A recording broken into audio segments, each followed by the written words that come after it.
Welcome back to the show. Now we're joined by Charles Tarbey from Century 21, who's hopefully going to confirm those wonderful figures from Residex that the market around Australia is rising. Is that true, Charles? Have you already had that discussion, have you? I missed it. No, just on the capital growth. Just on the capital growth. You're always late, aren't you, Charles? Yes, so Sydney's up 4%. No, and 3.44 for units. Really? It's good news. And we're happy. What about Melbourne?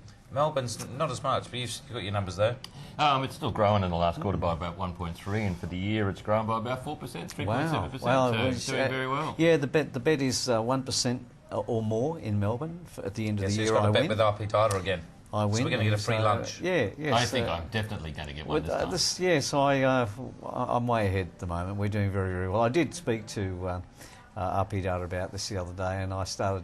They started asking me what restaurant we want to go to. So I think we're doing okay. A decent one. I think we're doing okay. Yeah, good stuff. Yes. So what's happening with the clearance rates? I mean, there's positive news in the paper about that. Look, it's positive and negative at the same time. In that the clearance rates are very high right across the country. We've even had a 68.9% clearance rate in Adelaide, which was great to see. But Sydney didn't top this week. Sydney had a 70.1 clearance rate, but Melbourne had a 76.9% clearance rate. So Melbourne was actually the leader this particular week. But overall, across the country, you're getting that 70-odd% of a clearance rate when you take in all capital cities. So that's great. But the bad part about it is it's being impacted by the fact that there's very little stock in some of the quality areas. And we poor Tom at News Limits, I mean, he's got to eat, hasn't he? He needs he has to, in the paper. and very, very soon, if something doesn't happen, because all these charts are connected, all this data is interconnected, one impacts on the other very strongly.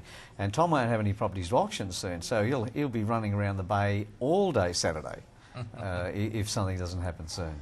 And so we'll pull up the chart on advertised for sale, but it's down across the board, isn't it? Look, it is. Some agents are saying stock's coming in, but when you look again in the areas where people want to buy right now, or where the reserve prices are being breached and significantly, there's only a decrease again, well, it's not an increase, of 0.8%. Now, last week it was 0.73%, the week before was negative 1.73%, the week before that was like negative 0.06%. So it's been negative all the way now. And I think that's what's causing the issues with rents right now, because rents are starting to rise again when they should have been going the other way. And I look at the first home buyers, they're just not out there in the marketplace when everybody expected them to be at interest rates at 2.5%. So when it comes auction day, September the 7th, the next week, are we suddenly going to have masses of people putting the properties on the market or not? Yeah, I don't know, Chris. I'd really like to think that that's going to happen after the election.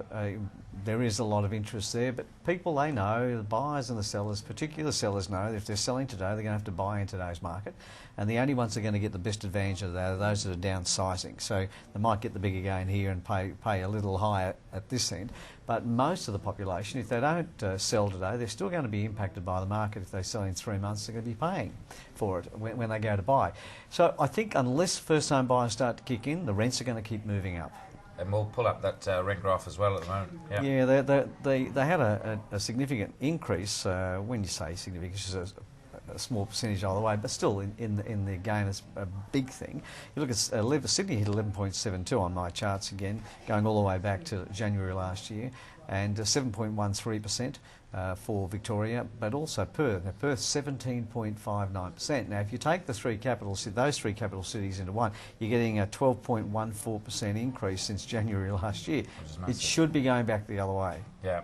And so what's happening vacancy-wise? Yes, for vacancy rates, that's again being impacted by the fact that the first-home buyers and so on aren't getting out there, because Sydney hit well, it's been averaging in the twos and hit 2.56% in clearance, and the best one was Melbourne this last week. This is off my charts and data at 1.87%. Perth was the one that had 3.26% vacancy rate. But when you take all three again into account, it comes back to a 2.56% clearance rate. So we're still sitting back in and around the threes, above it and below it, above it and below it. Nothing significant happening there until the market changes. So a bit of good news, bit of bad news, a whole mixture of things. Same as the US economy. Wonderful. See you guys. Thanks a lot for coming. I'm going to be away next week, so I'll leave you boys to it. Oh, thank you. All right, thanks for joining us on the show. I will be away next week, but there'll be plenty of people talking property. Until then, I'm Chris Gray. Good night.